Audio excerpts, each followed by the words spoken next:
I do have a lot to say, which I normally don't.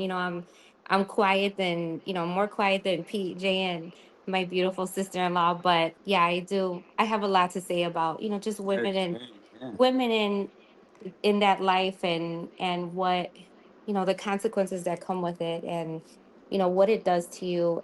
Of course, when you fall in love with somebody, you can't help it. But I do believe as long as you have that great partnership, of course, it's you have to be a strong woman to be with with men like P and J.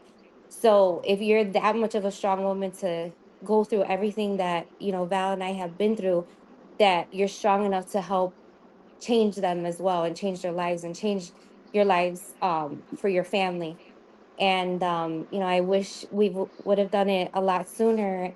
That's what I was gonna tell you. I think that it's not like you guys accepted it. It's you challenged us to do better, to want more, and I think that that shows having good relationship, having a good woman or a good spouse by your corner, than wanting something more.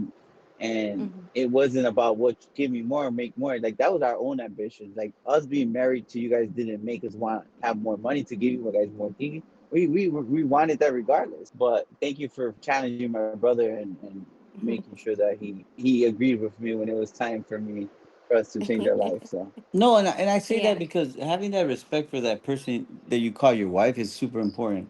Like I told you a million times when I was locked up and going through, even on the street in Mexico, I used to remind people like, man, my wife just ain't she ain't no side piece. She's my wife. She's the mother. She's my family, man. Like, we see them as sacred. Like, I'm gonna listen to her. She cares about me. She cares about my well being. I told you, even if we weren't together, we have a huge respect for each other, I think, and that we really care about each other. And I think people get it twisted where if a woman ain't worthy of your respect, you with the wrong chick. You got to move on and find someone who challenges you to be better. But if you're just surrounded by a bunch of money hungry, gold digging girls, I mean, you in a bad place.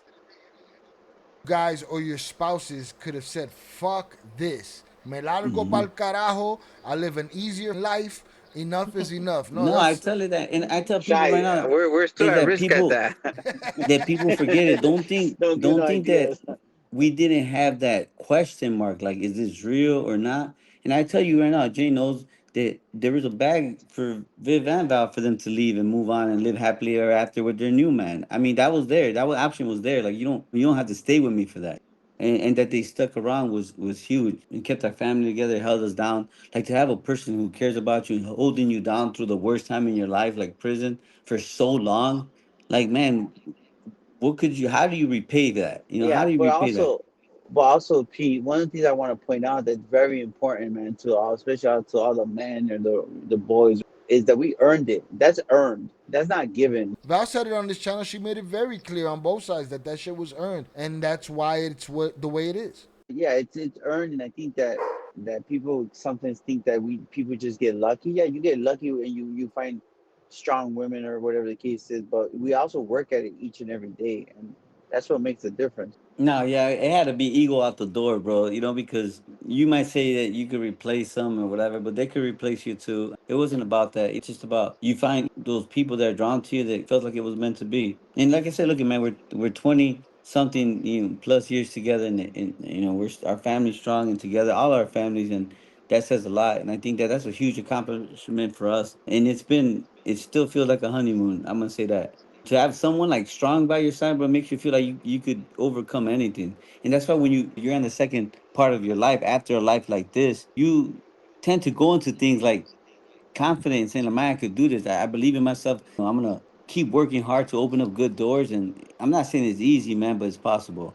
Viv, I give her all the credit. Like I said, man, Viv, like, no one cares about us more than them. And whatever her advice is, it's always what's best for us. And I tell you one thing, she's been right a million times, and I tell her all the time when she has a strong feeling about something, I listen, because she's been proven right more often than not. Just like I told Val, there's a girl somewhere. Girls in that position right now, and they have no clue what lies ahead. And if there's No, I somebody that mean, has seen that it shit, it's Viv. it could be the smallest thing, Shy. It could be you accepted a gift from somebody that you're dating and you went on a vacation, anything, a Peloton bike. It could be anything. It's just, mind boggling how you're young and you don't think and you just don't think about the consequences, like I said. I mean, the sad story is like she has people who the man told the girl, "Hey man, go give him a half a pee of some meth," and she got 24 years. And you're like, Yeah. how much? And where's Buddy at? Yeah, and you Right. know what? And And then the story goes what? That he did what? she's doing 15, 16 years. And I know one personally that I was in prison with, and her husband was out there and got married and had other kids After and he everything told on her. after he told on her, and she was just in love with him and she wouldn't tell on him. It's crazy the women that you meet in there and how loyal they are to the men that they love, and they're sitting there doing so many years and wasted their time and their life, and then Abandoned. They're they're abandoned. abandoned. No, no one visiting them, no money in their books, and just really great loyal women that I met in there, and it was just really sad to see that. Viv, you ain't seen no single cute ones that might got a date or something that your boy I'm gonna tell that, you. that your I'm gonna boy tell you could pen something funny pal with. You know what I'm about the saying? cute You ones. want to pen About the pal a cute little ones, bit, Shy. yeah? I'm gonna tell you something about the cute ones, bro. It was something that tripped me out. She's like, they be having phone sex for $100 a pop. God damn, no, I ain't got it like that. YouTube ain't paying that kind of No, fucking but I'm ticket. like, damn, bro, they got their own hustles, you know? Yeah, gotta get it. You gotta get it how you can get it. Somebody's gonna be on the internet next year lying about how they had $100 phone calls. Hey, Vivi. I'm gonna tell you what's Uh, sad though. I put more than that in her book. She never gave me jack. Damn, you hey, didn't get shit. let me ask you a question. Well, how much did Uh-huh. the ugly ones cost for phone sex? Because when you're on the phone, it doesn't matter if you're cute or not. Like, were they No, it cheaper? don't. Yeah, yeah. It Ugly ones don't. was getting 100 too. If she was a super They freak, were. They were even more. They were working harder. Some of the stories that don't like you really don't hear about, but I know that in our world really doesn't get like talked about a lot. And I know BB came across this is that comment, is that story, the theme of dudes telling on their baby mamas, wives, girlfriends, significant others, and telling on them, and girls doing hard time. a lot of girls were the scapegoat. Yep, absolutely. Wait, I want to say something first of all. I want to defend Viv and Oh, Val wait, because the wait. first thing that women say, or when people see like their past interviews, is they're like they were nasty. You know, they had to put like those prosthetics on their faces and stuff to change their look, right? And put wigs and shit. Oh my God, that was so terrible. We had to like change our faces. They put something in our nose. Although when I was in prison, they ran that show and nobody knew, It was like you. it. Nobody knew No it was shit. me. They were looking right No, at you and did not know yeah, you they was were sitting looking next right to at them. me. Yeah, because when I first got there, nobody knew the story, but towards the end, they found out. How'd you feel when that shit came on the screen? Did you want to fucking go crawl up in Oh a my! corner somewhere? I called Pete right away. I She's like, she like send my paperwork. I called Pete right away. I was like, "Oh my God, you never believe what's happened right now." And he was like, "Don't worry, just relax."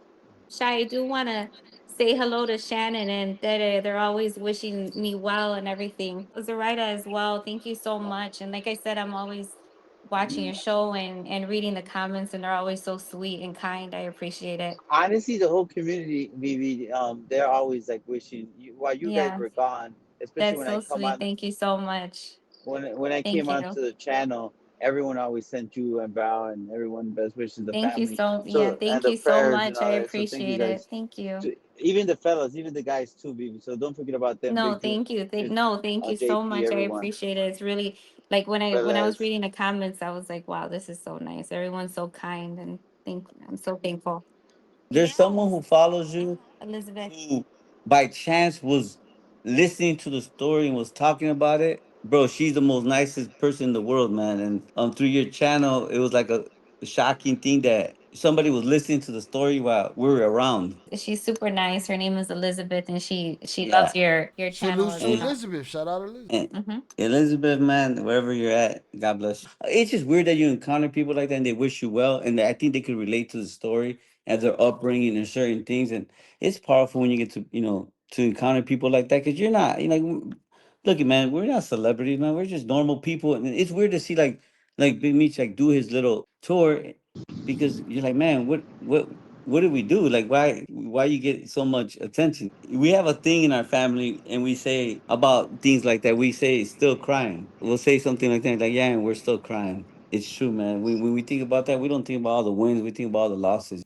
More losses, huh? They were completely avoidable. We could have just went a different route, and our family would have been spared a lot of pain, a lot of heartbreak. But it is what it is. We're here. We're gonna make the best of it. Every day is new. We wake up every day and we praise God. Sometimes we feel undeserving of it. That's God working in your heart. You know where you've been, and man, you let God into your heart a little bit, and He humbles you, and you're just grateful for every day. You're grateful for every opportunity, and there's days all have bad days where I'm like, man, it's a real struggle, and you gotta accept it, man. It's a blessing to be out here working hard and trying to build something new, and you're with your family, and people don't have this opportunity. People are still behind bars, like people we left behind. You have to leave them behind. Your life has to move on. That's what I mean about the street. Like you gotta leave those people behind and move on and grow, man. You can't be the same dude forever, man. You can't be in the same spot forever.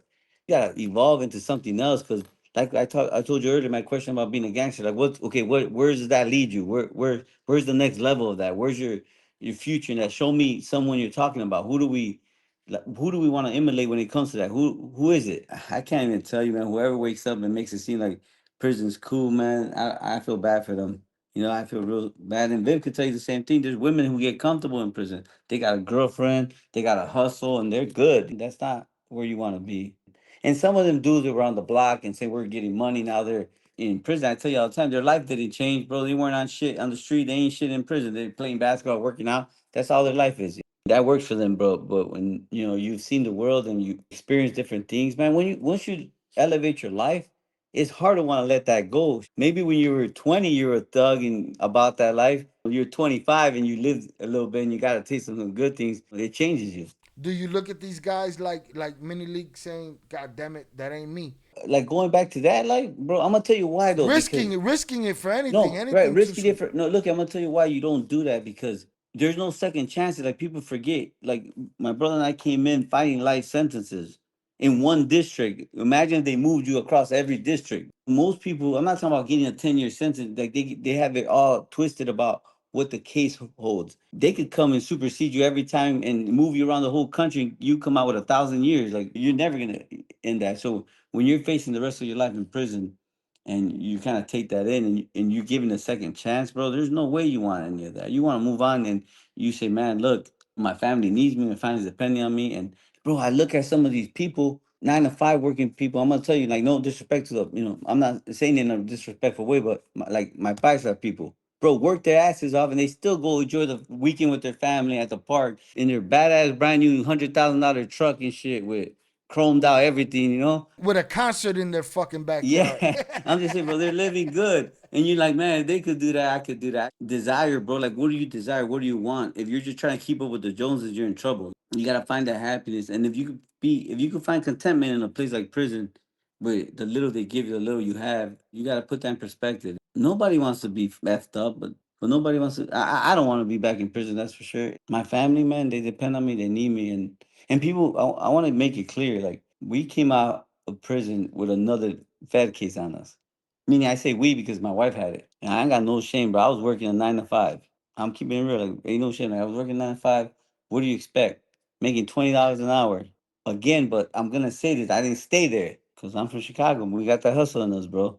Jay knows, like, bro, you see things a little different. You see opportunity where there was just a little bit. And I'm saying just believe in yourself, man. Do it. And I'm not, because most people want to paint the picture that they came out and they still got it. Like, man, stop it.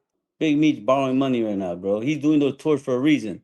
He ain't got no million on his fucking hand. What's wrong with that though? Why you fronting? If you weren't near where I was at, then you're messed up too. There was a time where I thought I was gonna live the rest of my life in luxury and everything was gonna be good. And bro, God had different plans. And again, when you have a second chance, you're like, man, I'm just gonna put my ego to the side, put my pride to the side, and humble myself for my family and do the right thing. As always, there is a such thing as doing the right thing on the street too, bro. Like there is the good name, doing the right thing, Integrity. keeping it straight business, yeah, having that integrity, even in that life, where there's a lot of good people. A lot of dudes that were just about the money, else we wouldn't be here. There wouldn't be a story. When you could give your dudes two, 300 at a time and they come back with the money, bro, like that's integrity, bro. You know what I'm saying? Because right now you can't give dude $10 and he'll come back. You want to shoot you for it. Boy, he'd be like, get it back in blood. I'd be like, damn, Yeah. $10, dog? God But I'm saying damn. is that I'm more proud about one thing that my wife's right here with me, that she's seen us, Jay, man, they seen us do just normal things. Get up and go to work for the family, man, to do your duty. It's a proud feeling to be able to say that, hey, it's easy to give your family the wealth when you have it, but man, get up and start all over from zero and see how that goes. I'm proud of that part for sure.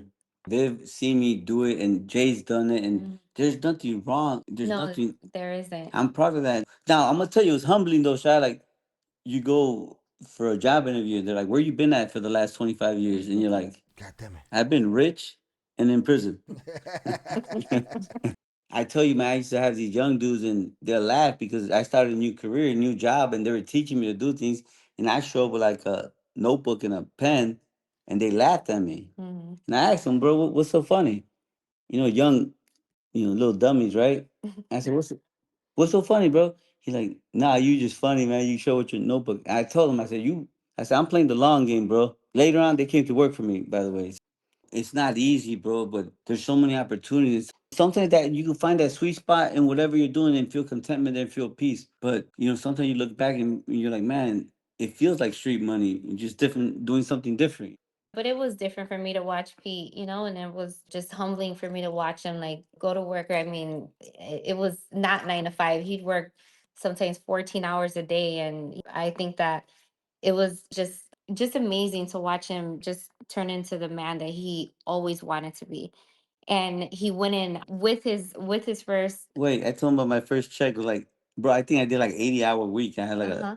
a $2,200 check. I tell you all the time. And then he went to give me a car. He went to buy me a No, car. no, that was my first income tax Your check. income tax, yes. And he went to give me a car. I had every car you could ever imagine. And I feel like this was when he went and did that. I mean, in full I'm gonna keep it disclosure, real. It was a Kia. yeah, and I still have the car till today, and I will never ever Ain't ever get nothing rid wrong. of it. Saying I feel like people are like believing that motherfuckers come home from prison like big meats and they have a big tour and they Yeah, got no, watches and cars no, waiting for you. That shit don't exist, bro. no. That's just stupid. And there's only one big meat, by the way. So what if you're not? So What if you're just so and so? So any Bentley I ever driven, anything I ever driven was never compared to just the change in him and what he did for us and a second chance at a different life.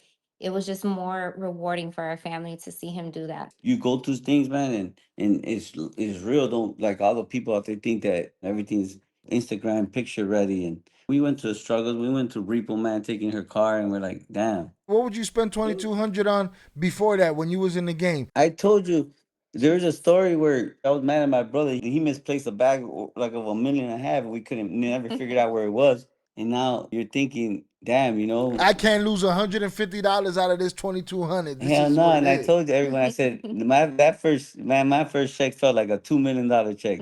But I tell you the funny part of it, it just didn't last as long. What happened with Viv is you think that money in the backyard bag is gonna save you. It caused her pain. It caused problems, and you get comfortable.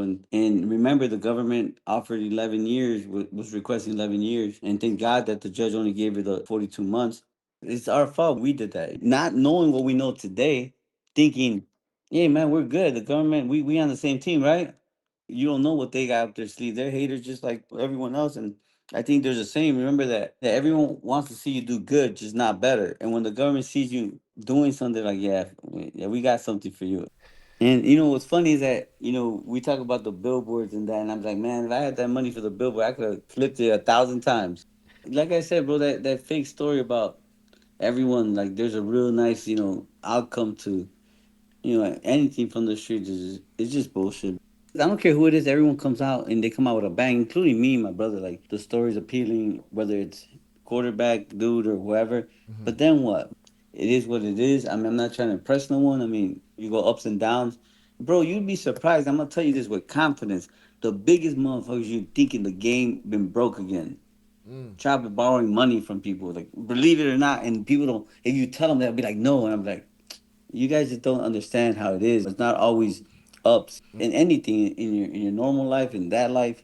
What's helped me, I think, along the ways, I tell them, man, for me, my brother, like I was the accountant, I was the logistics, I was every title you can think of, and my main thing was just to minimize our risk. And I had to be sober for that shit. I ain't smoking weed with no one. Right. I ain't getting tatted up because I'm not gonna get pulled over and get snatched out the car because I look like a thug. I had one thing to do, that was get money. I'm not trying to show off for all the street dudes, and I just don't see how a made dude down there thinks that some tatted ass dude, smoking weed all day, gonna get that chance. That shit fake. It doesn't work that way, bro.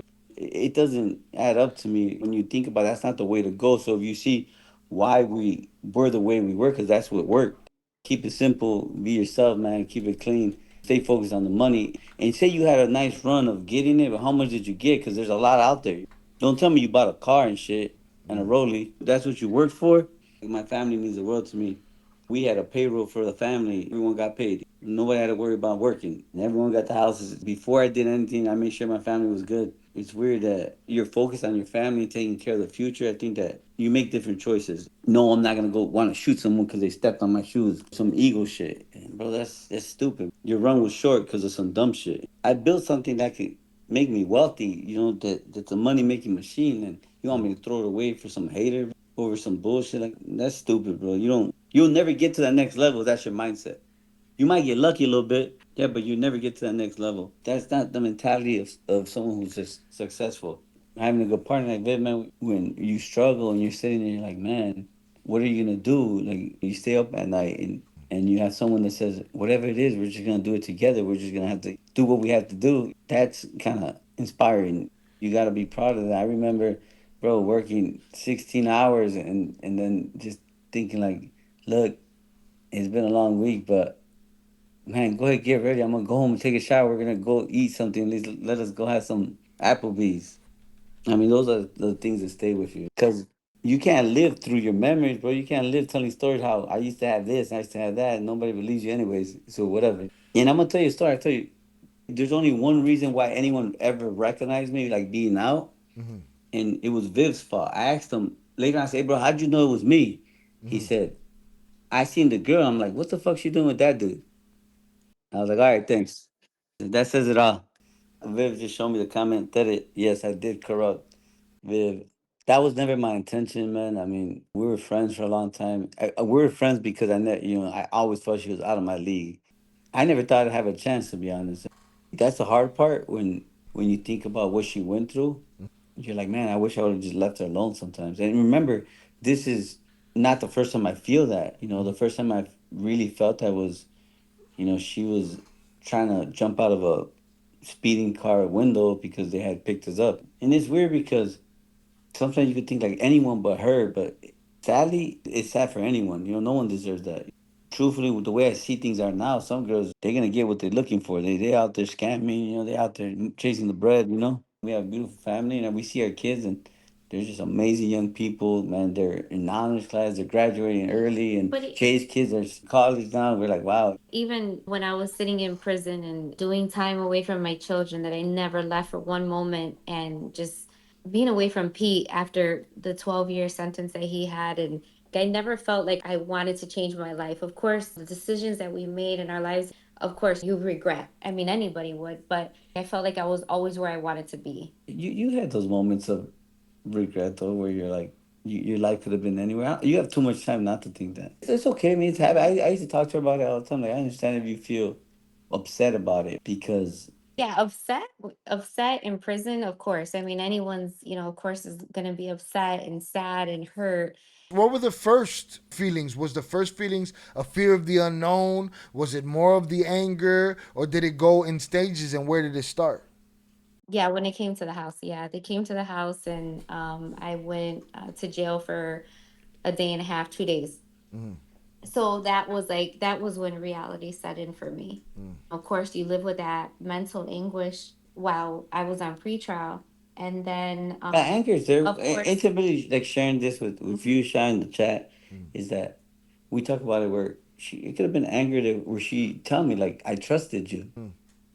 For all the dudes out there getting it, you think you know everything, you think you're two steps ahead, and it was like I just didn't see this part where I didn't have to be a cooperator. I didn't have to be this. It was just this could have happened to her while we are still on the street. You know, you think you had it all planned out. You think that nothing's gonna happen from giving her gifts, and we're living it up, and you're putting her in harm's way. Her reasoning to me was, "How'd you put me in danger? I trusted you." And now you see more wives and you see more girlfriends and family members going to prison, like I said, just for accepting a gift or, accepting money or them helping family members pay their bills or anything. They don't know, the people that are in their life don't know that they're putting the people that they love in really in harm's way. And then my mind goes to the other things. Like, for every thug that's out there, there's always a bigger thug or a crew of thugs. People will go grab her. She's a target now. You know what I mean?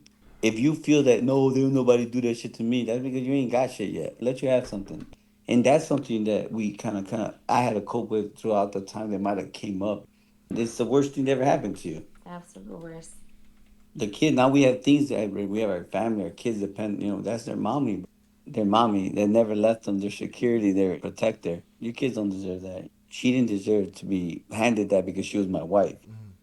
No one accepts the consequences and things like, okay, well, I'll live it up with you, but and later I'll go to jail. Like, that's fair.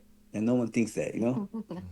You hustle to get a better life for yourself, for your future. Like, I'm not hustling to go back to the hood and live there. Who does that Come on, you shit, don't want to bro? go back to the hood, bro? Fuck no. I tell you right now, I'm sorry, man. To all my people, like, I don't want to go back. That's miserable. I'm speaking serious. If I ever have some PTSD about anything, is waking up where I grew up Right. around a bunch of motherfuckers who the first thing they do is grab their blunt and ain't got shit going on but to go hang in the corner. Ain't shit going on in the neighborhood but sad stories. That's a nightmare. Man, put your kids to school, man. Put them in a nice school. Get them out the hood. Go move somewhere nice. Before you buy that car, take care of your family. Invest in their future. I mean, if that's the least you can do before you invest in some girl's Birkin bag, take care of your kids, man. They don't deserve that. But I Absolutely. think people miss the point, man. They could be on, showing off all their stacks and showing off this, and their families all effed up. But I let Viv finish telling you her story about the anxiety and everything you were dealing with. Yeah, I mean, just that. And like, of course, during pretrial and like just that mental anguish of the unknown, and you just don't know, what's going to happen in your future.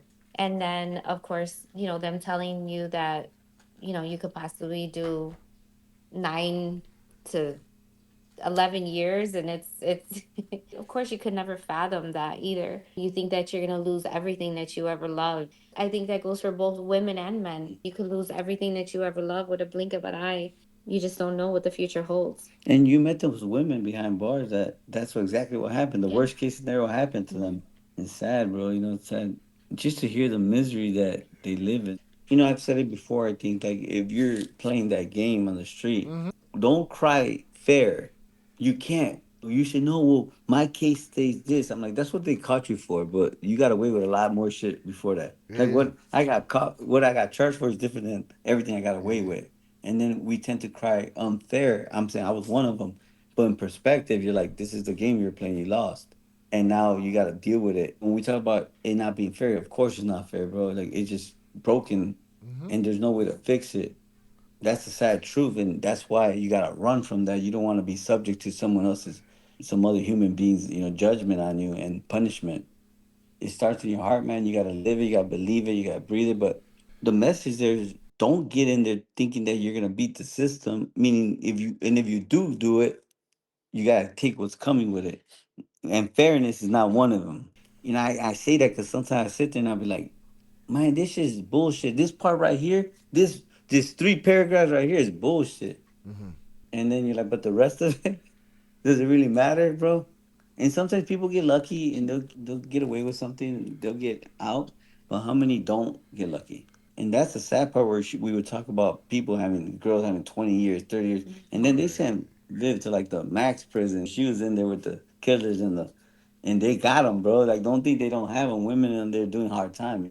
I will say this, Viv. A lot of people like cartel wives, and they choose it over surviving El Chapo. I'm gonna say I love the cartel. Again, just to put in perspective, Shy, like, we're in the middle of fighting a case when this podcast deal came through, and it was 50's kind of recommendation that we did it. And I told you I've been outspoken about it, where I didn't feel we were in a good spot to do it, and it wasn't the most comfortable thing knowing that we had all these things over our head. It was a bad timing, and we were dealing with a lot of those things, and sometimes we wish we could go back and kind of make it what it should be. And we think about, man, wouldn't a third season be good? And we have so much more to add to the story. But I totally agree that the way the book was put together, where author takes all the good parts of the and puts the story together as best as they did. I think it's super. I love the book, not just because it's her book, but it's super entertaining and the roller coaster. I am gonna say one. Like we could comment on one thing is Emma. Mhm. We seen that stuff she did the other day. It's weird because Emma she Coronel. likes to yeah, she likes to come out and say I'm gonna set the record straight, but she never sets shit straight. She doesn't really set the record straight, and you're like, are you gonna say the truth? What you coming out here for? Meaning you're writing this shit all the way through, but you're trying to hold back. That's not where you want to be.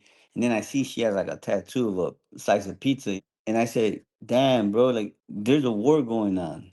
Well, I think if we're in a war and you're plotting, she's a perfect target. Let me go snatch her ass up. See, but I thought you left that behind. You just came out there like "Well, that's weird." Another thing, I think people give her a lot of credit, bro. She wasn't his maker. She's a go between. I mean, she's riding the fame. Why not just say what she did? You're holding back, and I think that with Viv and Val, at least they keep it real. Like, hey, man, this is what I did.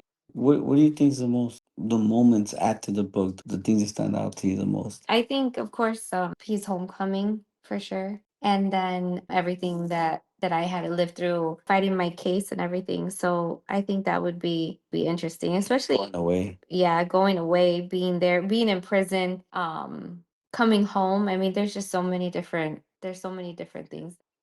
And something I'm gonna share with you guys, like whenever we do or I listen to the book or I'll hear your playlist or something, it's deep for me. It brings some powerful little memories and thoughts. Maybe I'm the only one, but if you ever recount your own life and it kind of touches you hard, or people ain't here with you no more and stuff like that, it's not easy. It's not nonchalant to me to listen to it sometimes, because those moments come to mind, whether they're depressing moments or just the emotional part of what we lived through and where we're at today. Can you ask Vivi if she got into any fights in prison? I was gonna say, Vivi, did you have to beat a bitch up in jail? No, no, not at all. I'm really reserved and just quiet. I always felt like I'm a girl's girl. I met a lot of girls in there. They became really great friends. That's not her character. From the beginning, my suggestion to her was not to get involved with the younger girls and to remind them that she could be their mama. It was easy for me to move in there. And then you surround yourself around like-minded women, women that kind of were in my, same situation. Normally they're like just as reserved and quiet No, as you're so reserved. My suggestion me. was to her was like, "Babe, you're a little too reserved. Like she's real, no, but she's quiet. Meaning she won't talk much to people she don't know. So I just be like, don't come out like stuck up, because then you're gonna have Mm. problems. No, no. And it was never like that. I mean, I think that, I mean, there was, I mean, every type of women you could think of there. And they were, really just sweet and open and welcoming and everything. And I didn't have any issues in there. And especially like at the beginning when I first went to the prison where I was at, they actually thought I was there for bank fraud. And they were like, oh, you're probably a banker. You're probably here for like fraud or something like that. And I would just say like, yes, yeah, Like don't exactly. talk about it. I'm like, don't. I I would would never talk worry. Like, about it. don't be too stuck up. They're gonna be mad. No. And what's funny, I remember she told me one day. She said, "Yeah, right. You're probably some gangster or something we don't know about." And then they're like, "I just told them I was a retired gangster." In these conversations with Vivi, you see the drastic differences between a woman's penitentiary and a men's penitentiary. The difference in attitude, the difference in support. It's really sad, the difference between a women's prison as opposed to a man's. The support system that a man has is so different than a woman. In Pete's visitation rooms, I mean, on any given holiday, it's going to be, packed, and, Mm. there's times where they're not going to let you in. And in the women's prison, there's, you're just going to have maybe 3 to 4 visitors, and it's just like really sad. I see that the support system that the women have is way less than the man. I was in a unit with 150 women, 160 something women. Not even a handful of them would What's have sad visitation. is that men could group together. They'll have like you got boys, you rely on them, and women can be a little more catty. That's why you see so many like intimate relationships. There's a lot of women they're looking for that, but there's also so much drama, bro. Like women, imagine just Imagine the drama.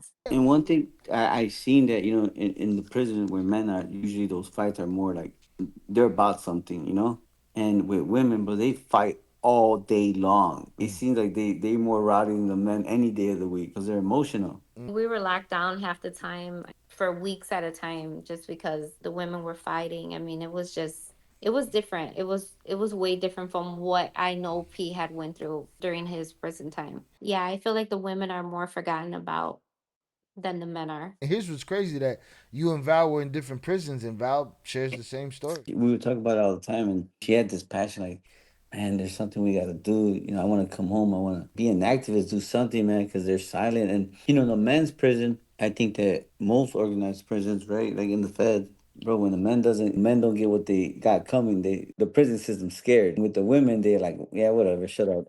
They get treated like shit, to be honest. They get overlooked. They're abused, and then there's all kinds of drama, just like in the men's, bro. They're sneaking in drugs, and they got phones, and they got K2, and they're throwing themselves off second story. Yeah, somebody's tweaking hard. I felt bad that she had lived through that because if anyone been in the prison, they see the tweakers. You're just waiting for some shit to go off or something, and I used to hate that she had to live like that. It got to a point, Vivi, where you started seeing the Mhm. patterns, and you was like, ah, okay, I know what this looks like tonight. I know what this Oh, is I tomorrow. knew, Shy. I knew. Okay, so I knew somebody was doing something, and then, I knew that let me hurry up and call Pete and say goodnight because we're gonna be locked down. So if I seen something from my cell, I would tell one of my friends to hurry up and grab the phone so I could call Pete and say goodnight. She would be And so then mad. These dumb, I like, know. again, like, Again. And then I'll be like, okay, I know a fight is gonna happen. So I'd run to the phone or somebody would grab the phone for me so I could call Pete. And it was just like I knew the patterns after a while and it and I was don't then know, Vivi. It sounds like you was running shit. You sending bitches to get the phone and shit. Bitch, get the no. phone. I gotta call yeah, P. Hurry up. Yeah, I had to say goodnight for sure. For me to have a good night, I had to say goodnight. I'm sure they gave you a lot of headaches before you was able to see her, huh? I went through hell, man. Just I would fight, man, and with everyone. I self surrendered in October. I didn't see Pete until April. Mhm. So it took a long time for me to see him. Some days, like, I'll be the first one there, and bro, and it'd take me 2 hours, and it got to a point where I would see the same people, and I'd be like, "Come on, man." So I'm Right. like, "What you waiting for? I'm right here." Lazy ass people, bro. I'm, just eager to get to the visiting room, and it starts at 8, and they let you into the back by 10:30. What the? That's why you don't sign up for that shit, bro. Shout out Tere. I have a question. Do the kids know the whole story? We've always been really honest, especially as they got older and they, of course, visiting their father in prison. I I think that mean, was a conscious decision yeah. because your kids gotta be able to trust you. Hmm. You don't want to be the ones that lie to your kids. The world's gonna lie to them. They gotta be able to trust someone. I think that was super important for me and her to say, "Hey, man, we're gonna give it to you. We're gonna give you the truth, and we don't want them one day to grow up and look at us like you guys are That we, liars mhm. and break that trust that we have with each other." So that was super important to us. When the time is right, you reveal things, you talk about things. I'm not saying that you have to sit them down and tell them every detail, but when they ask, you gotta be able to answer those questions. They probably tired of this No. shit already. Yeah, they're over it for sure. Do they come and say, you know what? I got a question. They'll ask from time to time. Their questions are really simple. My son asked my husband, "Dad, what color Lamborghini did you have?" Things like that. And then today he's like, he clowned me like, "Man, you don't have a nice car like that." Like, At this point. he said, he like, "I'm gonna tell you something though, that when I have my son, I'm gonna have a fly ass car," you know. And I look at him, and I don't know how to tell him like, I did it already, like, like. Yeah, but I do see with my kids, they're really non-judgmental. They're really caring and they're just like different than other And kids just again, because what they lived through already. we want to say something like we're here, mature. We've been married a long time, and you grow, man. You evolve. We're not the same people we were when we were teenagers, and I hope everyone grows up and evolves and turns into the best version of themselves. It's weird when they want to put you in a box all the time. For everyone, they put a lot of people in a box. Whether it's some old rapper, like they want him to be saying the same shit for 50 years. I mean, that's weird. Whoever it is, I mean, you evolve, you change, and God willing, you grow into the best version of yourself. And I feel like that's where we're kind of on our way to. But I tell my kids all the time. I tell my son, man, when I grow up, I want to be just like you. One of the things that you appreciate is that they can be real naive about the world, and you're like, let them be. Shout out to everyone who's putting in the work to change their lives. The moms out there who giving their kids a better life. And I want to just put this in perspective, just in comparison. But like when we talk about what you come from, right, and where you were at, bro. I'm not having my kid trying to follow my footsteps, bragging about all the shit we did on the street. That's not what we're doing, man. Especially after you did 20 something years in prison. It's kind of weird to me. I don't think anybody of the people who I dealt with in the street or at the top were like crazy, some foolish shit. You know, that they brought their kids into the world. It's always like, why did they do that? I'm not sure. But for the most part, everybody wanted more for their family, you know? And I say that like when you see like Big Meech and his son, like, you just drag them along. What's in it, you know? What's the future? Shout out Zoraida. Zoraida said, Vivi, what's your this is a great question.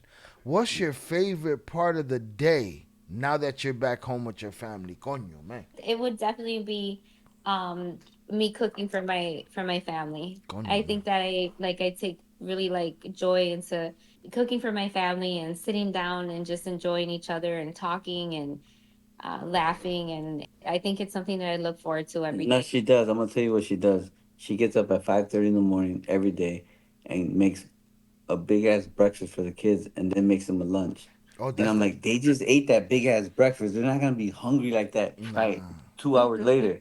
But she won't. I don't care what it is. She's gonna do that. Yeah, so I think just cooking for my kids and just, just talking to them, and then of course dinner with the whole family is something that I look forward to every day, whether it's just us at home or just going out to eat or anything just simple like that. It's just like just enjoying those moments. And I feel like coming out of prison and of course changing. I mean, I wasn't going to come out the same woman Mm. I was when I went in, but you kind of savor like a lot of just simple moments in your life, like things that you would never have even thought about before. But I think that that's, those are like, I think the best time of the day is just being with everybody. And having teenagers now, they have their own lives. If anything, I want to do is just make sure that we sit down and we have dinner together. You didn't come home the same woman that went in there. No, You didn't even know before you went in there that this new woman existed. no, not at all. You become more independent, just a different person while you're there.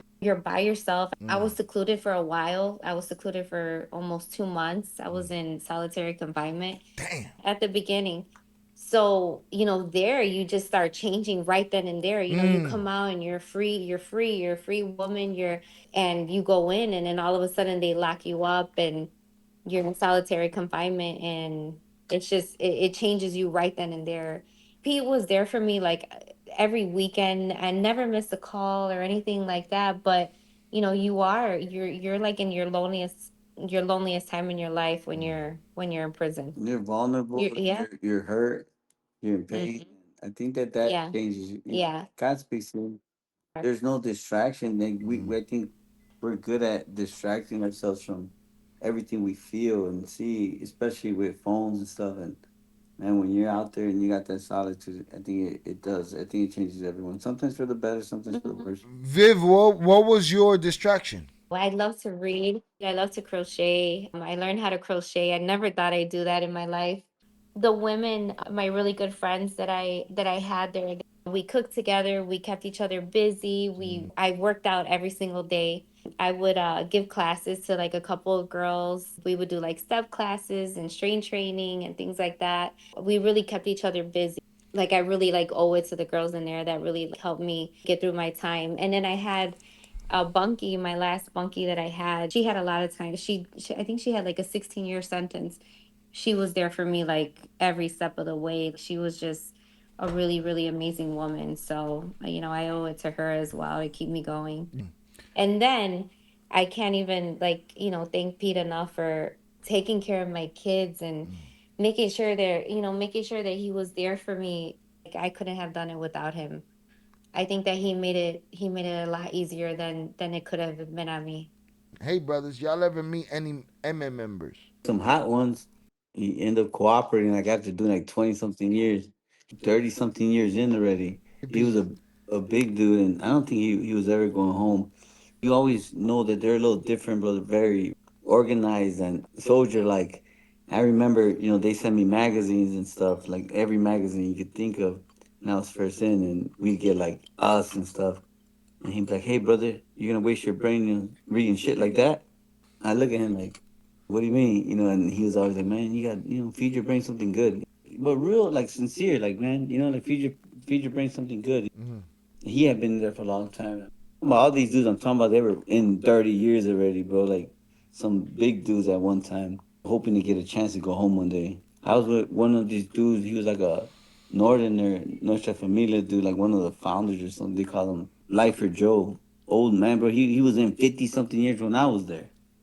I think, man, don't settle for the bullshit, man. Don't settle for the streets. The blind leading the blind, right? Like, when you got people, man, who open the door for all that negative stuff, we could be stubborn. I tell my kids all the time now, like, be stubborn about the good shit. And sometimes once we're on the street, but we just get stubborn, we get stuck in our ways, and we're waiting for someone else to come make us change it. If you're lucky, you change, but going back, if I was in that situation, I'd be like, man, don't worry about the girls. Don't worry about trying to, take care of your whole family. You taking all that weight on your shoulders to try to do something.